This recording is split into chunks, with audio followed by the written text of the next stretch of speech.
दोस्तों धीरे धीरे ही सही हमें वो पसंद आने लगे और जब पढ़ाई स्टार्ट की तो समझ आने लगे।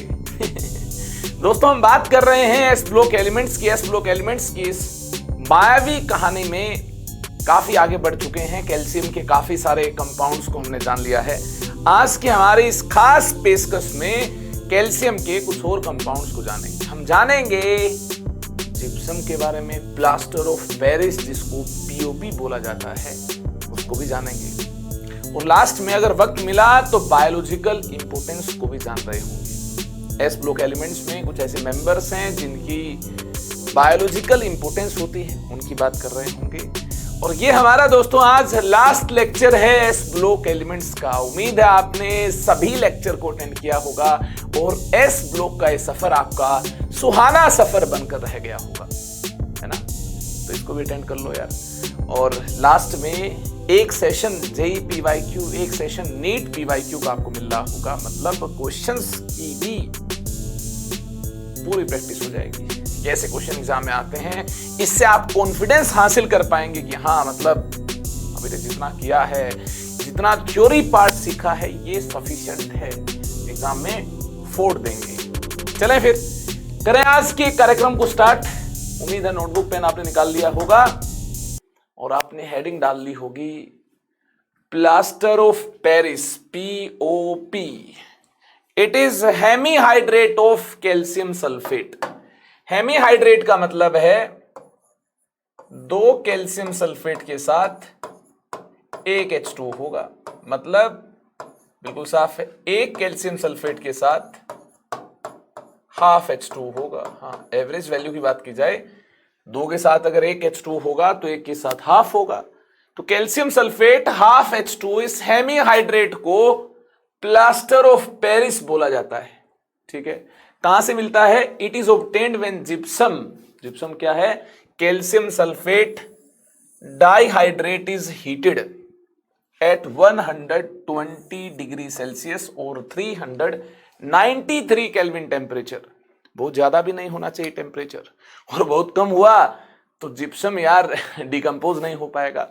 तो 120 डिग्री सेल्सियस जैसे ही मेंटेन किया जाएगा, देखना CSO4 डॉट 2H2 किस प्रकार से डिकम्पोज कर रहा होगा। हाइयर टेम्परेचर पर 120 डिग्री सेल्सियस पर और 393 केल्विन टेम्परेचर पर देखिए इस प्रकार से ये डिकम्पोज कर रहा होगा। 2CSO4 डॉट H2 यानी POP मिल रहा होगा। ये H2O4 है, हाँ कोफिशिएंट 2 है तो H2O4 है। अब देखिए यहां से 3H2 इवेपोरेट भी हो रहे होंगे। और ये शानदार चीज क्या है? ये हमने प्लास्टर ऑफ पेरिस को बना दिया है, POP को बना दिया है। Plaster of Paris is a white powder, ये व्हाइट पाउडर है। Above 393 kelvin no water of crystallisation is left and anhydrous calcium sulphate CSO4 is formed. This is named as dead burnt plaster. ये होगा dead burnt plaster. ये अपनी setting property को loose करता है, ऐसा प्लास्टर किसी काम का नहीं होगा। यानी टेम्परेचर की जो कंडीशन है इसका खास तौर पर ध्यान रखना है। टेम्परेचर बहुत ज्यादा नहीं होना चाहिए। क्लियर है बात? अगर ये बात क्लियर है तो देखिए CSO4 डॉट 2H2 जिप्सम को, हाँ ये जिप्सम है, इसको अगर हम ज्यादा टेम्परेचर पर गर्म कर रहे होंगे तो POP नहीं बन रहा होगा। 393 केल्विन से ज्यादा टेम्परेचर हुआ तो ऐसे केस में डेड बर्न्ड प्लास्टर CSO4 मिल रहा होगा, CSO4 मिल रहा होगा। जल्दी से इसको नोट कर लो। This is dead burned plaster, ये डेड बर्न्ट प्लास्टर है। नोट कर लिया? और ज्यादा टेम्परेचर पर हमने इसको गर्म कर दिया। 800 डिग्री सेल्सियस टेम्परेचर से भी ज्यादा टेम्परेचर है, तो बहुत ज्यादा टेम्परेचर है, तो क्या होगा ऐसे केस में? तो यार स्ट्रोंगली हीट करने पर ये डिकम्पोज कर जाएगा। और हीट कर दें, स्ट्रोंगली हीट कर दिया जाए, स्ट्रोंगली हीटेड ऐसे केस में तो CaO बन जाएगा और SO2 plus O2 gases evolve हो रही होंगी। कहानी क्लियर है? अगर इसको कार्बन के साथ गर्म कर दिया जाए, हाँ ऐसे क्वेश्चन एग्जाम में आएंगे, कार्बन के साथ इसको गर्म किया जाए तो क्या होगा? कार्बन के साथ स्ट्रोंगली हीट करने पर देखिए CaS बनेगा, कैल्शियम सल्फाइड बनेगा, O कार्बन के साथ कंबाइन हो जाएगा, कार्बन मोनोक्साइड गैस इवोल्व हो रही होगी। बोलो ये कहानी क्लियर है कि नहीं है? और यहां से यार हम शानदार अंदाज में अमोनियम सल्फेट भी बना पाएंगे। कैसे? देखिए एक और रिएक्शन देखिए, अगर हम CSO4 को पानी, अमोनिया और CO2 से कर दें ट्रीट तो क्या होगा? ध्यान से देखना, बिल्कुल ध्यान से देखना। CO2 पानी के साथ कार्बोनिक एसिड बना रही होगी डिजोल्व होकर, हाँ ये बन रहा होगा कार्बोनिक एसिड H2CO3, ठीक है, कार्बोनिक एसिड बन रहा होगा। अमोनिया बेसिक है, अमोनिया क्या बेसिक है? ये बेसिक है। H प्लस खाकर अमोनियम बनाएगी, NH4 प्लस बनाएगी, H प्लस खाकर अमोनियम बनाएगी, NH4 प्लस बनाएगी, और NH4 प्लस SO4 2 माइनस के साथ, NH4 प्लस है SO4 2 माइनस के साथ, तो इसने क्या बनाया है? NH4 ट्वाइस SO4 बनाया है। NH4 प्लस SO4 2 माइनस के साथ इसने क्या बनाया है? NH4 ट्वाइस SO4 बनाया है, NH4 ट्वाइस SO4 बनाया है, अमोनियम सल्फेट बनाया है। ठीक है, H प्लस खाकर यहां से NH4 प्लस आयंस मिलते हैं और SO4 माइनस यहां से, तो NH4 ट्वाइस SO4 बनता है। कार्बोनेट आयंस यहां से मिलते हैं CO3 2 माइनस और कैल्शियम 2 प्लस, यहां से आप जानते हैं कैल्शियम कार्बोनेट इनसोल्युबल होता है, ये एक दूसरे के लिए स्ट्रॉन्ग एफिनिटी रखते हैं और कैल्शियम कार्बोनेट इनसोल्युबल, ये प्रेसिपिटेट मिल रहा होगा। हाँ, इस प्रकार से शानदार अंदाज में अमोनियम सल्फेट मिल जाएगा। ये देखिए हमने क्या बना लिया? अमोनियम सल्फेट बना लिया। कैल्शियम 2 प्लस का क्या होगा? CO3 2 माइनस आयन जो यहां से मिल रहे हैं, इनका क्या होगा? आपस में कंबाइन होकर कैल्शियम कार्बोनेट बना रहे होंगे। अरे वाह, इस शानदार रिएक्शन को भी हमने अंडरस्टैंड कर लिया है। अब हम यार सेटिंग ऑफ जिप्सम की बात कर रहे होंगे। अब कई बच्चे सोचेंगे प्लास्टर ऑफ पेरिस की सेटिंग की बात नहीं कर रहे होंगे क्या?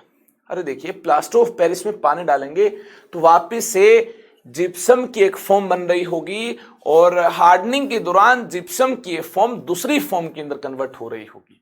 ठीक है, तो सेटिंग ऑफ जिप्सम मतलब पीओपी से पानी डालने के बाद जिप्सम बनेगा और ये हार्ड होकर सॉलिड मास के अंदर तब्दील हो जाएगा। देखिए, it is property of setting to hard mass, हाँ ये हार्ड मास में तब्दील हो जाए। When a paste with water is allowed to stand for some time, पानी डालकर कुछ टाइम तक इसको छोड़ दिया जाए तो हार्ड मास में तब्दील हो जाएगा। मतलब CSO4 डॉट हाफ H2O में आप पानी डालोगे तो ये जिप्सम में कन्वर्ट होगा पहले। हाँ बिल्कुल सही सुना आपने, पीओपी में आप पानी डालोगे तो ये जिप्सम में कन्वर्ट होगा और फिर इससे हमें हार्ड मास मिल जाएगा, इससे हमें हार्ड मास मिल जाएगा। ये है पूरी कहानी। बोलो ये कहानी क्लियर हुई कि नहीं हुई? इस दौरान एक्सपेंशन भी होगी, पानी डालोगे तो एक्सपेंशन तो होगी ही। हाँ, पानी आपने मिक्स किया तो इसके जो भी वॉइड्स होंगे वहां पानी ट्रैप हो जाएगा तो एक्सपेंशन होगी। पानी अगर एब्जॉर्ब हो रहा होगा, वॉइड्स में जा रहा होगा तो एक्सपेंशन होगी। ठीक है, जिप्सम बन रहा होगा, CSO4 डॉट 2H2 बन रहा होगा और ये प्रोसेस एक्सोथर्मिक है। जब आप पानी डालोगे तो पानी की इंटरेक्शन की वजह से हीट रिलीज होगी, प्रोसेस एक्सोथर्मिक है। ठीक है, और ये जो प्रोसेस है सेटिंग की, ये 2 स्टेप्स में होगी। This process is carried out in 2 steps. First step involves conversion of plaster of Paris into orthorhombic form. अब आप सोचेंगे ऑर्थोरोम्बिक फॉर्म क्या है? ऑर्थोरोम्बिक फॉर्म जिप्सम की एक फॉर्म है जिसके बारे में ज्यादा डिटेल आप सॉलिड स्टेट केमिस्ट्री में जान रहे होंगे 12th क्लास में। अभी टेंशन मत लीजिए, जब आप पीओपी में पानी डालेंगे, CSO4 डॉट हाफ H2 में पानी डालेंगे, हार्डनिंग प्रोसेस के दौरान आप पानी डाल रहे होंगे इसमें, और इस पेस्ट को कुछ टाइम के लिए आप छोड़ देंगे, तो ऐसे केस में क्या होगा? पहले CSO4 डॉट 2H2, ये हमारे पास जो जिप्सम होगा ये ऑर्थोरोम्बिक फॉर्म का होगा। ऑर्थोरोम्बिक फॉर्म कैसी है डिटेल में आप सॉलिड स्टेट केमिस्ट्री में जानेंगे। ये ऑर्थोरोम्बिक जिप्सम है, ठीक है। इसके बाद ये जो ऑर्थोरोम्बिक जिप्सम है ये कन्वर्ट हो रहा होगा मोनोक्लिनिक जिप्सम में। In second step orthorhombic form changes into monoclinic. ये हार्डनिंग का मेन स्टेप है। इस स्टेप के दौरान ये सॉलिड मास के अंदर तब्दील हो रहा होगा। हाँ, इस स्टेप को बोलेंगे हार्डनिंग स्टेप, ठीक है ना। यहां सॉलिड मास के अंदर तब्दील हो रहा होगा CSO4 डॉट 2H2O, ये रोम्बिक जिप्सम बन रहा है, रोम्बिक जिप्सम बन रहा है। बोलो ये कहानी क्लियर हुई कि नहीं हुई? तो इस प्रकार से शानदार अंदाज में हमने यार पीओपी से हार्ड मास तक के पूरे मैकेनिज्म को अंडरस्टैंड कर लिया। चलिए इसके बाद आगे चल रहे होंगे और बात कर रहे होंगे कीन सीमेंट के बारे में। एक और कॉन्सेप्ट है कीन सीमेंट का, जिसमें हम प्लास्टर ऑफ पेरिस की प्रोसेस है ये किस प्रकार से स्लो डाउन होगी ये देखेंगे। हाँ, एसेलरेट कैसे होगी, कैटेलाइज कैसे होगी, इसकी बात कर रहे होंगे। सोडियम क्लोराइड डालने से, बिल्कुल सही सुना आपने, अगर आप प्लास्टर ऑफ पेरिस में सोडियम क्लोराइड डाल दोगे तो प्रोसेस कैटेलाइज हो जाएगी। वहीं अगर एलम डाल दोगे, एलम और बोरेक्स डाल दोगे, प्रोसेस स्लो डाउन हो जाएगी। जब प्लास्टर ऑफ पेरिस में एलम मिलाया जाता है तो ये जो सेटिंग प्रोसेस ये हार्ड हो जाएगी। इस मिक्सचर को देखिए 2CSO4 डॉट H2O और CSO4 dot half H2 plus alum. Alum क्या है, बोरेक्स क्या है, ये हम पी ब्लॉक केमिस्ट्री में जान रहे होंगे, इससे अगले चैप्टर में जान रहे होंगे। फिलहाल ये देख लो, इस मिक्सचर को कीन सीमेंट बोलते हैं। क्या बोलते हैं इस मिक्सचर को? इस मिक्सचर को कीन सीमेंट बोलते हैं, ठीक है। कहानी क्लियर है? इतना आपने नोट कर लिया, बस आपको इतना ही जानना है कि डालने से प्रोसेस स्लो डाउन हो जाएगी। चलिए इसके बाद बात करेंगे यार इसकी कुछ शानदार यूजेस की। It is used in building industry. हाँ, बिल्डिंग इंडस्ट्री में इसको यूज में लाया जाता है। It is used for immobilising the affected part of organ when there is bone fracture और स्प्रेन। स्प्रेन का मतलब मोच आना है, इमोबिलाइजिंग का मतलब है शिथिल करना। मतलब यार हाथ में अगर मोच आ गई है, हाथ की हड्डी टूट गई है, तो फिर हैंड मूवमेंट नहीं होनी चाहिए, तभी तो ठीक हो पाएगा। तो इसलिए प्लास्टर की मदद से हैंड मूवमेंट को रोका जाता है, शिथिल किया जाता है। तो इसका मतलब हुआ शिथिल करना, ठीक है ना। इसके बाद देखिए third point, it is used in dentistry. Dentistry क्या है? दंत चिकित्सा है। दांतों के इलाज में भी यार इसको इस्तेमाल में लाया जाता है। इन ऑर्नामेंटल वर्क, डेकोरेशन के लिए भी इसको इस्तेमाल में लाया जाता है। For making statues and bast. जो मैनिक्विन होते हैं, आप किसी शोरूम में जाते हैं, कपड़ों के शोरूम में जाते हैं, जो इंसानी पुतला होता है, आप देखते होंगे वहां पर, है ना, टी शर्ट पहनाई होती है, आप उसको देखकर अट्रैक्ट हो जाते हैं, हाँ ये वाली टी शर्ट हमें लेनी है, ठीक है। तो वैसे जो स्टैच्यूज हैं, वैसे जो धड़ है, छाती है, वो यार पीओपी की बनती है। अब हम यार पीओपी को जानने के बाद सीमेंट की बात कर रहे होंगे। सीमेंट क्या है? सीमेंट यार एक बिल्डिंग मटेरियल है। सीमेंट क्या है? सीमेंट एक बिल्डिंग मटेरियल है। It is also cold Portland cement. इसको पोर्टलैंड सीमेंट भी बोलते हैं क्योंकि इसकी जो शक्ल है ये रिजेंबल होती है। It resembles with natural limestone quarried in, natural limestone quarried in Isle of Portland, जो कि इंग्लैंड के एक शानदार टापू में एक सब्सटेंस मिलता है, दैट इज नेचुरल लाइमस्टोन। उस जैसी इसकी शक्ल होती है, इसलिए इसको पोर्टलैंड सीमेंट भी बोला जाता है। पोर्टलैंड सीमेंट के कंपोजिशन की बात करें, सीमेंट की कंपोजिशन की बात करें, इट कंसिस्ट ऑफ, लिखिए वेरी इंपॉर्टेंट, एग्जाम में आएगा, सीमेंट में क्या क्या होता है बता दो, खुलकर बता दो, सीमेंट में क्या क्या होता है। कोई नहीं पढ़ाएगा लेकिन मैं पढ़ा रहा हूं, अपने सिलेबस में है, एनसीईआरटी बुक में, थोड़ा बोरिंग है इसलिए कोई पढ़ाता नहीं है। बच्चे भी सोचते हैं बोरिंग है, काहे को मतलब इसको याद करना। अरे इनऑर्गेनिक में यही तो आता है, आपसे पूछेंगे क्या कंपोजिशन, आप बता ही नहीं पाएंगे।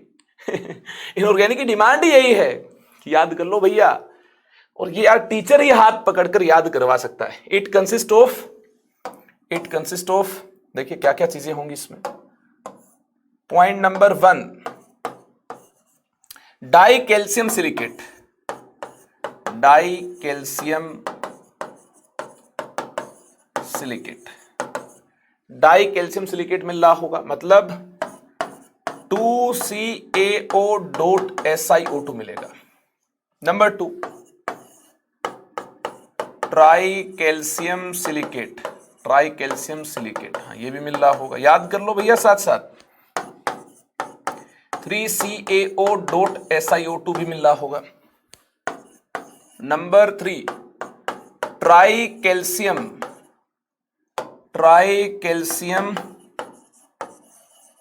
एल्यूमिनेट, ट्राई कैल्शियम एल्यूमिनेट मतलब 3CaO.Al2O3, हाँ ये भी मिल रहा होगा, Al2O3 ये मिल रहा होगा। नंबर 4, टेट्रा कैल्शियम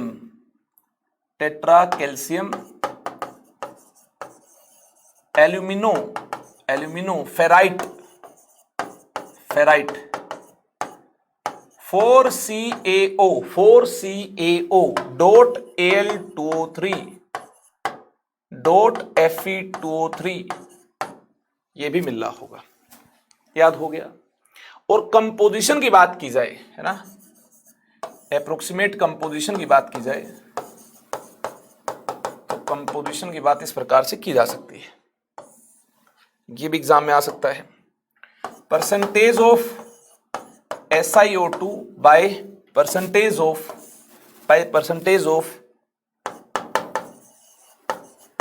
Al2O3 की बात की जाए तो ये जो परसेंटेज होगी ये 2.5 या इसके बीच में लाई कर रही होगी, है ना, इसके बीच में लाई कर रही, 2.5 या 4 या फिर इसके बीच में कुछ लाई कर रही होगी, ठीक है। इसके अलावा percentage of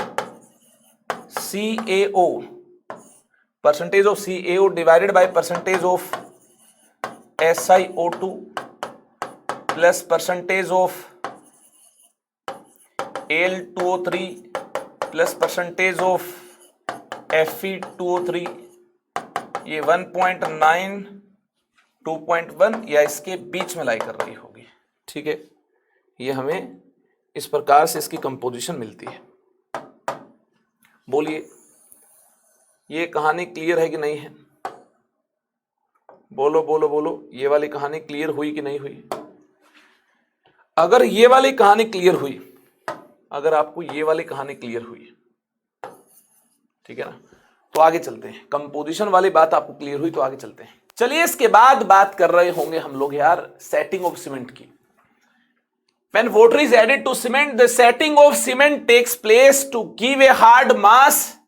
The setting involves hydration of molecules and rearrangement of constituent. हाँ, इनके constituent की जो भी इसके अंदर होगा उनकी rearrangement भी, हाँ कुछ rearrangement भी होगी और हार्ड मास में तब्दील हो रही होगी। कुछ टाइम के लिए इसको छोड़ देंगे तो हार्ड मास के अंदर कन्वर्ट हो रही होगी। अब देखते हैं हार्डनिंग प्रोसेस के दौरान क्या होगा, हाइड्रेशन किस प्रकार से होगी। हमारे पास सीमेंट में क्या है, 3CaO.Al2O3 है, ठीक है। पानी की प्रेजेंस में ये होगा, ये कोलोइडल जेल बना रहा होगा। क्या बना रहा होगा? ये कोलोइडल जेल बना रहा होगा। 3CaO.Al2O3.6H2। देखिए इसको आपने यहां याद कर लिया था, इसको आप यहां पर याद कर चुके हैं, ध्यान से देख लो, इसको आपने यहां याद किया था। इसके साथ वाटर मॉलिक्यूल्स एसोसिएट होकर क्या बना रहे होंगे, वाटर मॉलिक्यूल्स इसके साथ एसोसिएट होकर कोलोइडियल जेल बना रहे होंगे। ये कहानी क्लियर हुई?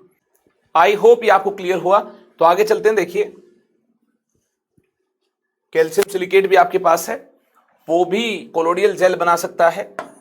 2CaO.SiO2 2CaO.SiO2 XH2O के साथ हाइड्रोलिसिस करने के बाद देखिए 2CaO.SiO2.XH2 इस प्रकार से कोलोइडियल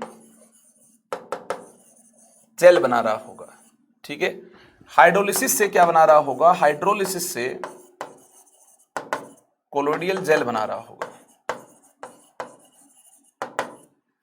बोलो कहानी क्लियर है कि नहीं है? इसके अलावा आपके पास टेट्रा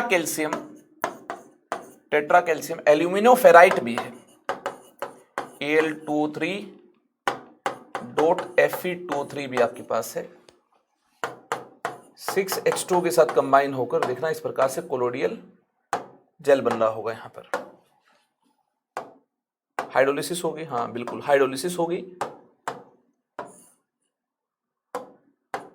और ये बनेगा देखिए 3CaO.Al23.6H2, ठीक है ना, ये बनेगा। और अलग क्या हो जाएगा? एक CaO अलग हो जाएगा, Fe2O3 के साथ जो है ये अलग हो जाएगा, ऐसा होगा। कहानी क्लियर है? और भी क्या इस रिएक्शन के दौरान प्रोडक्ट बन रहे होंगे? हाँ, CaOH twice and AlOH thrice बन रहे होंगे। are also formed during hydrolysis, are also formed as precipitate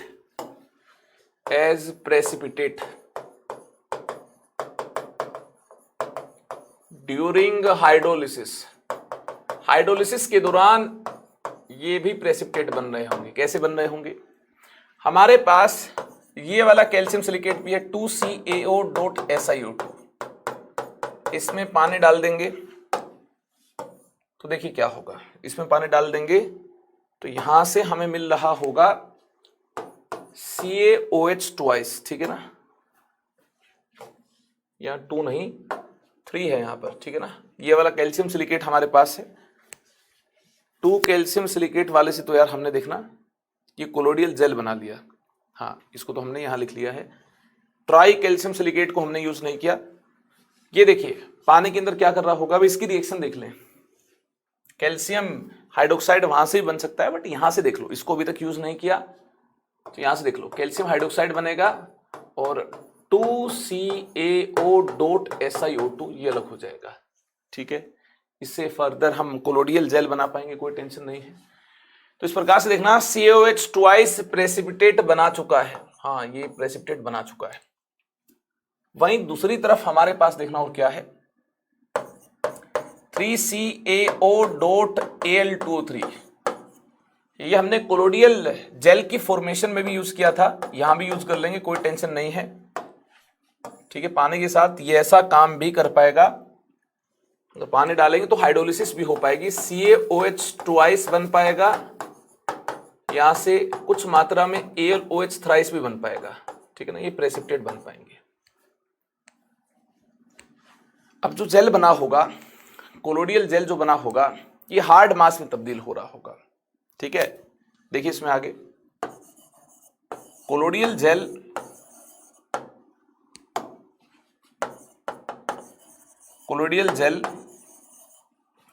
gets converted into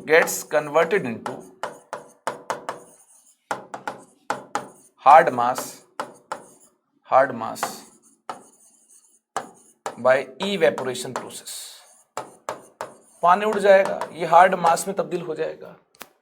और जो कैल्शियम हाइड्रोक्साइड है CaOH twice है, CaOH twice binds calcium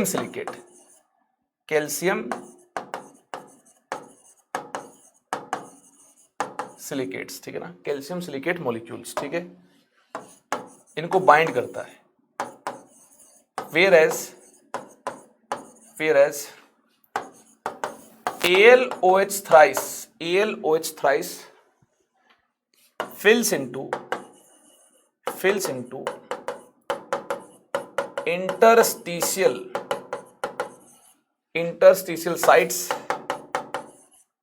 interstitial sites resulting in the formation of hard mass. ठीक है ना, हार्ड मास। तो CaOH twice, इसका role मैंने आपको बता दिया, ये कैल्शियम सिलिकेट के मॉलिक्यूल्स को बाइंड करने में मदद कर रहा होगा और जो भी खाली जगह बची होगी उसमें AlOH थ्राइस जाकर घुस जाएगा ताकि यार ये हार्ड मास में बिल्कुल अच्छे से कन्वर्ट हो पाए। ठीक है, तो इवेपोरेशन प्रोसेस के साथ साथ ये काम भी यहां पर देखिए हो रहा होगा। CaOH ट्वाइस बाइंड कर रहा होगा और AlOH थ्राइस जो है ये इंटरस्टिशियल साइट के अंदर समा जाएगा।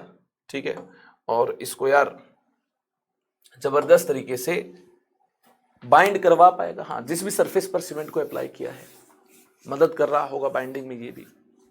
तो इस प्रकार से यार हमने यह अंडरस्टैंड कर लिया सीमेंट की कंपोजिशन क्या है और किस प्रकार से सीमेंट की सेटिंग के दौरान हाइड्रोलिसिस हो रही होगी, क्या क्या बन रहा होगा कोलोडियल जेल के इस मैकेनिज्म से, प्रेसिपिटेट फॉर्मेशन से। हमने इस पूरी सेटिंग प्रोसेस को अंडरस्टैंड कर लिया है।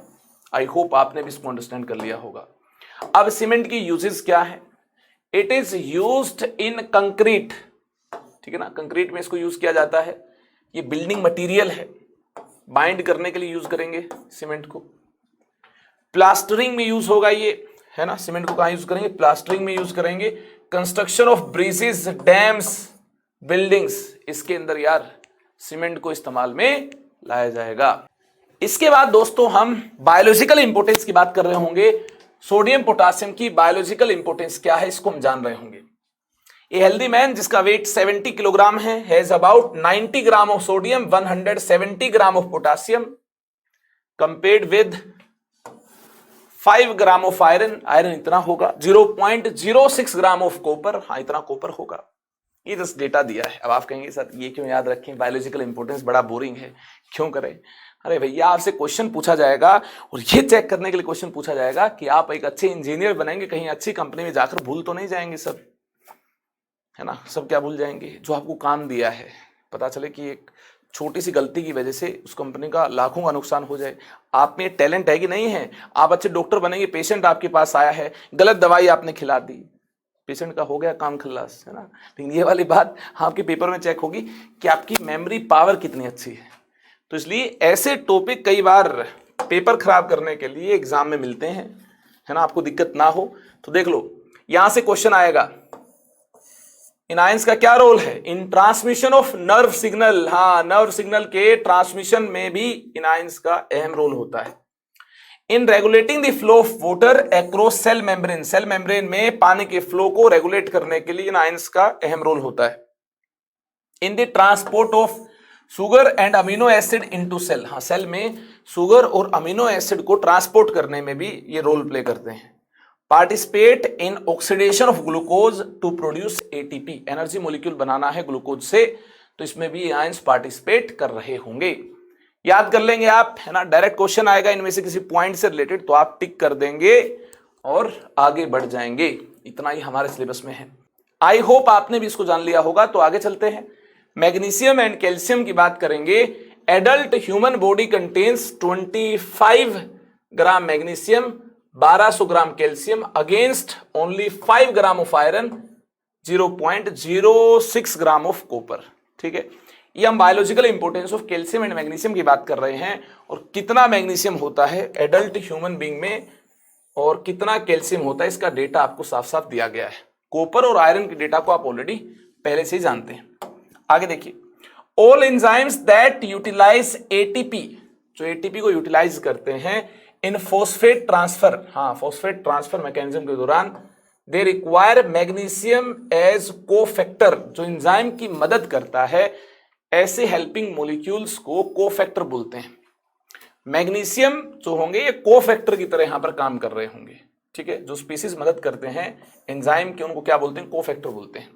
The main pigment for absorption of light in plants, जो मेन पिगमेंट होता है लाइट एब्जॉर्प्शन के दौरान प्लांट जो लाइट को एब्जॉर्ब करते हैं, इज क्लोरोफिल। क्या होता है? क्लोरोफिल होता है। विच ऑल्सो कंटेन्स मैग्नीशियम, उसमें भी मैग्नीशियम पाया जाता है। कहानी क्लियर है? About 99% of body calcium is present in bones and teeth. देखिए मैग्नीशियम तो प्लांट्स में मिलता है, ठीक है ना, क्लोरोफिल में मिलता है। इसके अलावा मैग्नीशियम एज ए कोफैक्टर, जब एंजाइम एटीपी को यूटिलाइज कर रहा होगा फॉस्फेट ट्रांसफर के दौरान, तो मैग्नीशियम आयंस कोफैक्टर की तरह काम कर रहे होंगे, ठीक है। वहीं प्लांट्स में पाए जाने वाला जो क्लोरोफिल है, प्लांट्स में पाए जाने वाला जो क्लोरोफिल है, इसमें भी मैग्नीशियम मिलता है। 99% of body calcium bones and teeth में मिलता है। 99% कैल्शियम हमारी बॉडी में दांतों में और हड्डियों में होता है। It also plays important role in neuromuscular function. ये देखिए ये ऐसे इंपॉर्टेंट रोल प्ले कर रहा होगा, न्यूरोमस्कुलर फंक्शन, ठीक है ना। न्यूरॉन जो मैसेज ट्रांसमिट करते हैं अपने मसल्स को, उसमें मदद कर रहा होगा। इंटर न्यूरोनल ट्रांसमिशन में मदद कर रहा होगा, न्यूरॉन का जो ट्रांसमिशन होगा उसमें मदद कर रहा होगा। सेल मेम्ब्रेन इंटीग्रिटी, सेल अच्छे से काम करे, है ना, इसके लिए भी मदद कर रहा होगा। ब्लड कोएगुलेशन, चोट लगने पर ब्लड कोएगुलेट हो जाए, इसमें मदद कर रहा होगा। The calcium concentration in plasma is regulated at about, हाँ ये डेटा आ सकता है एग्जाम में, कितनी कंसंट्रेशन रेगुलेटेड होगी? 100 ग्राम पर ml। कैल्शियम की कितनी कंसंट्रेशन प्लाज्मा में रेगुलेटेड होगी? 100 ग्राम पर ml। It is maintained by 2 hormones, ये 2 हॉर्मोन से मेंटेन होगी, ये भी याद रखें, कैल्सिटोनिन एंड पैराथायरॉइड। हाँ, कैल्सिटोनिन एंड पैराथायरॉइड, ये 2 हार्मोन होंगे जिससे यार ये कंसंट्रेशन मेंटेन होगी। अबाउट 0.4 ग्राम ऑफ कैल्शियम, ध्यान से देखना, about 0.4 gram of calcium enters and leaves our body every day. हर रोज इतना कैल्शियम एंटर होगा और इतना कैल्शियम बाहर निकलेगा, है ना। इस प्रकार से कैल्शियम का लेन देन हमारी बॉडी में चलता रहेगा। All this calcium passes through plasma, हाँ प्लाज्मा से जो लेन देन है ये हो रहा होगा। 0.4 ग्राम कैल्शियम का लेन देन एवरी डे हमारी बॉडी के अंदर हो रहा होगा, ठीक है। ये डेटा भी आप लोग याद रख लें। वैसे तो यार बायोलॉजी का पोर्शन है, अब मैंने तो बायो को उतना ज़्यादा डिटेल में यार पढ़ा नहीं, क्योंकि मेरे पास तो PCM था 11th-12th में, बट फिर भी मैंने मेन मुद्दों पर बात कर ली है। न्यूरोमस्कुलर फंक्शन होगा इससे, इंटर न्यूरोनल ट्रांसमिशन होगा, सेल मेम्ब्रेन इंटीग्रिटी मेंटेन होगी, ब्लड क्लोटिंग में मदद कर रहा होगा। कौन से हार्मोन कैल्शियम की इस कंसंट्रेशन को मेंटेन कर रहे होंगे? पैराथायरॉइड और कैल्सिटोनिन, इनका नाम आप याद कर लेंगे। इसके अलावा एवरीडे कितना कैल्शियम एंटर होगा, लीव होगा, हमारे बॉडी में जो कार्यक्रम होगा लेन देन का कैल्शियम का, ये कितने अमाउंट कैल्शियम का होगा? 0.4 ग्राम का, ठीक है, और प्लाज्मा के थ्रू होगा। ये सारी कहानी आपको याद हो गई है, याद कर लेना यार, याद नहीं हुई तो PDF नोट्स में सब कुछ आपको मिल जाएगा। प्यारे बच्चों, उम्मीद है बायोलॉजिकल इंपोर्टेंस को भी आप अंडरस्टैंड कर लेंगे और इसमें बिल्कुल भी कोई कोताही नहीं करेंगे, गंदी शक्ल नहीं बनाएंगे कि ये क्यों याद करें, ये तो टिपिकली रटने वाला काम है तो भैया एग्जाम भी इसी चीज पर बेस्ड होता है, एग्जाम का कुछ हिस्सा इस बात पर बेस्ड होता है। देखते हैं बच्चे याद करते हैं कि नहीं करते हैं। तो एग्जाम में 5% चीजें, हाँ केमिस्ट्री के पूरे पेपर का 5% रटने वाले टॉपिक से मिल रहा होगा, वहां से क्वेश्चन मिल रहे होंगे आपको। तो इसके लिए भी मेंटली हमें प्रिपेयर रहना है। जो भी यहाँ पर स्क्रीन पर आपसे डिस्कस हो रहा है ईमानदारी से उसको याद रखो। आप देखना जेईई मेंस नीट में पहले भी इस टॉपिक से क्वेश्चन आए हैं, इस टाइप के टॉपिक से क्वेश्चन आए हैं और आगे भी आते रहेंगे, और यहाँ आप एक डिफरेंस क्रिएट कर पाएंगे। सब लोग नहीं पढ़ाते, ये सब लोग नहीं बताते ऐसी बातें, सब बच्चों को पता नहीं होती ऐसी बातें। एग्जाम में क्वेश्चन आता तो कहते पता नहीं कौन से प्लेनेट से आ गया है। अरे आपकी बुक से ही आया है, आपकी प्यारी आपकी दुलारी एनसीईआरटी बुक से ही आया है। ठीक है, जो बच्चे पढ़ लेंगे वो कामयाब हो जाएंगे। तो चलिए दोस्तों, इस कहानी को यहीं पर ही रोक देंगे। इस वीडियो में इतना ही। अब हम लोग यार एस ब्लॉक के PYQ सेशन के अंदर मिल रहे होंगे, जहां जेई और नीट के प्रीवियस ईयर क्वेश्चंस के साथ हमारी मुलाकात हो रही होगी। एस ब्लॉक में वैसे मैंने अपनी तरफ से 99.99% चीजें जो एनसीईआरटी दे रखी कवर कर दी है। फिर भी आपको लगता है कि कोई टॉपिक यार जाने अनजाने में स्किप हो गया है, तो उसकी एक छोटी सी वीडियो बनाकर लास्ट में डाल दूंगा। आप कमेंट सेक्शन में जाकर मुझे बता दीजिएगा आपकी फरमाइश क्या है। एस ब्लॉक इसी के साथ कंप्लीट हुआ। Thank you very much. Stay connected with me. Bye bye, take care.